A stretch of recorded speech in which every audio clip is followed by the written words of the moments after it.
Assalamualaikum warahmatullahi wabarakatuh. Perkenalkan, nama saya Awalia Nurfadilah. Hari ini kita akan membahas mengenai menyikapi atrisi moderasi beragama.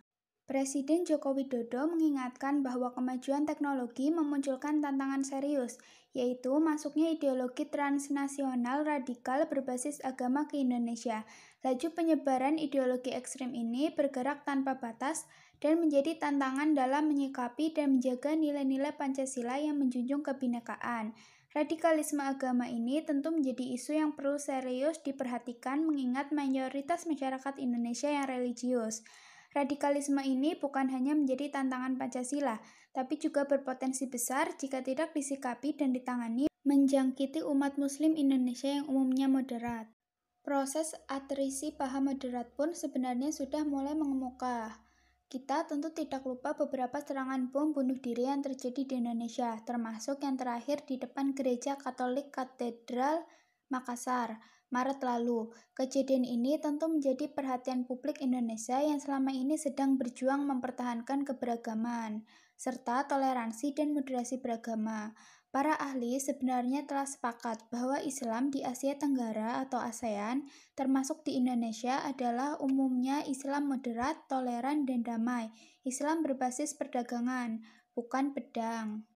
Memberikan dukungan dan pendampingan pada kelompok moderat Islam tidak bisa lagi ditunda-tunda. Proses atrisi ideologi yang terjadi makin mengemuka dampak buruknya. Berbagai kelompok Muslim moderat perlu dikuatkan dan dieratkan hubungannya untuk mengimbangi senyap dan konsistennya aliran ide-ide ekstremisme ke kawasan ini. Mereka didukung baik dari sisi pengetahuan maupun finansial, sehingga muncul insentif dan energi yang kuat untuk menahan makin besarnya arus masuk paham radikal berbasis agama.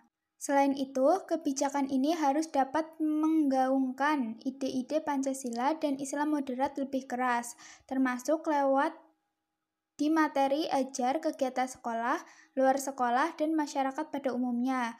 Berbagai kementerian atau lembaga dan TNI Polri perlu juga terlibat, bukan hanya Kementerian Agama, untuk aktif mengampanyekan hal serupa di berbagai kegiatan.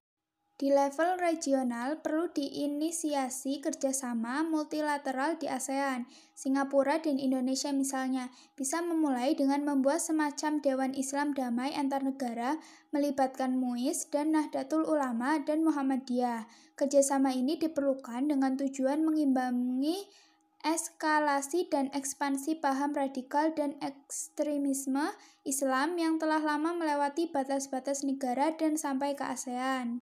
Kelompok-kelompok Islam moderat perlu didorong dan ditingkatkan secara pengetahuan, keterampilan, dan finansial untuk lebih aktif bersuara lantang tentang bagaimana misalnya paham Islam moderat selalu dapat berdampingan dengan semangat Pancasila dan ide-ide keindonesiaan, kemodernan, dan kemajuan. Upaya-upaya tersebut harapannya dapat membantu terwujudnya kemajuan dan harmoni di tengah kebinekaan Indonesia dan merupakan semangat utama dari Pancasila. Baik, sekian pembahasan mengenai menyikapi atrisi moderasi beragama. Saya mohon maaf apabila terdapat kesalahan dalam menyampaikannya. Terima kasih. Wassalamualaikum warahmatullahi wabarakatuh.